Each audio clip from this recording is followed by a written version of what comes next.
इनके द्वारा कहा गया है कि जमीन का खारिज दाखिल नहीं हुआ महोदय। ये जब हमने लाया था ध्यानाकर्षण में महोदय, ये प्रश्न हमने लाया था पिछली बार के सत्र में। इस पर कहा गया है कि जमीन का खारिज दाखिल नहीं किया गया है, दाखिल खारिज, और आज इनके द्वारा कहा जाता है कि खारिज दाखिल किया गया है। दूसरी बात है महोदय, इसमें कहा गया है कि नामांतरण नहीं किया गया है, आज ये कह रहे हैं नामांतरण किया गया है। ये विभाग का ही है महोदय। पिछला आंसर जो हमें प्राप्त था, आज का आंसर है, दोनों में काफी डिफरेंस है महोदय।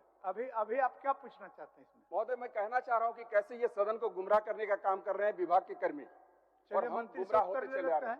मंत्री जी से उत्तर ले लेते हैं। महोदय मैं पहले अपने प्रश्नों को ही ले लाता हूं, बारी बारी से मंत्री महोदय जवाब देंगे। उसके बाद महोदय, ये जो है मुंडारी खुटकटी जमीन जिसका खारिज दाखिल खारिज नहीं होता है महोदय, उसके साथ साथ इसमें आंसर जो दिया गया, मुंडारी खुटकटी खेवट का दाखिल खारिज करना अंचलाधिकारी के क्षेत्राधिकार में नहीं है, फिर भी इस जमीन का नामांतरण उपरोक्त विधिवाद द्वारा मौसमात संध्या रानी के नाम पर किया गया और दाखिल खारिज किया गया। और इस पर इनका कहना है कि इसका सरकारी रसीद अंचल कार्यालय से निर्गत है। खुटकटी जमीन का रसीद अंचल कार्यालय के द्वारा निर्गत किया जाना नियम के विरोध है महोदय। ये इनका जो आंसर आया, विभाग ने माना है, स्वीकार किया है। जब ये सारी चीजों को स्वीकार कर रहे हैं महोदय, तो ये आंशिक स्वीकारात्मक शब्द को क्यों लाया गया? पूरी तरीके से स्वीकार करके कार्रवाई सुनिश्चित होनी चाहिए महोदय। तो मैं मंत्री महोदय से जानना चाहूंगा महोदय कि ये जो वर्णित भूमि है के नामांतरण हेतु तो क्या हल्का कर्मचारी एवं अंचलाधिकारी द्वारा भिन्न वंशावली दर्शाए गए हैं? माननीय मंत्री जी, माननीय सदस्य बैठे जवाब दे रहे हैं। जो विषय को इन्होंने उठाया है, पिछले बार भी सदन में आया था, ये बात सही है कि मुंडारी खुटकटी का जमीन पुरुष सदस्यों के नाम से ही किया जाता है।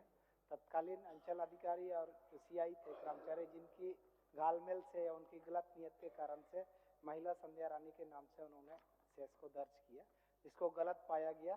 तो इस कारण से जो कार्रवाई चाहते हैं उस पर अभी तक वंचित है। हम लोग ने उपायुक्त से रिपोर्ट मांगा था कि क्यों इस पर आरोप गठित नहीं हुआ प्रपत्रकों के माध्यम से, तो उन्होंने समय लिया है, 3 माह के अंदर आरोप गठित करके उन पर कार्रवाई कर दी जाएगी।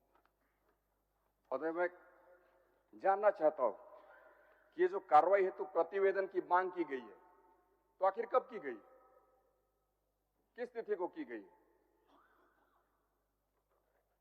तिथि पता है माननीय मंत्री जी? इसकी ये 8 महीना में चिट्ठी मांगी गई थी, 8वां महीना को, तारीख मुझे याद नहीं है। लेकिन जब मैंने ये प्रश्न दोबारा माननीय सदस्य ने उठाया तो मैंने इस मामले में क्वारी की, तो एलआरडीसी को इसका रिपोर्ट उपायुक्त के माध्यम से कार्मिक को भेजनी थी।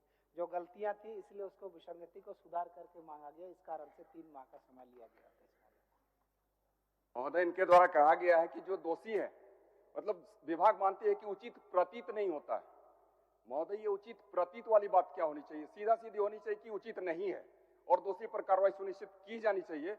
परंतु अब तक महोदय ये 2008 का विषय है महोदय, और ये 2025 चल रहा है, और इस सत्र में ही नहीं महोदय, मैंने इस विषय को लेकर 2014 के पीरियड जो हमारे थे महोदय, 2014 से 18 के पीरियड, उस वक्त भी हमने इस प्रश्न को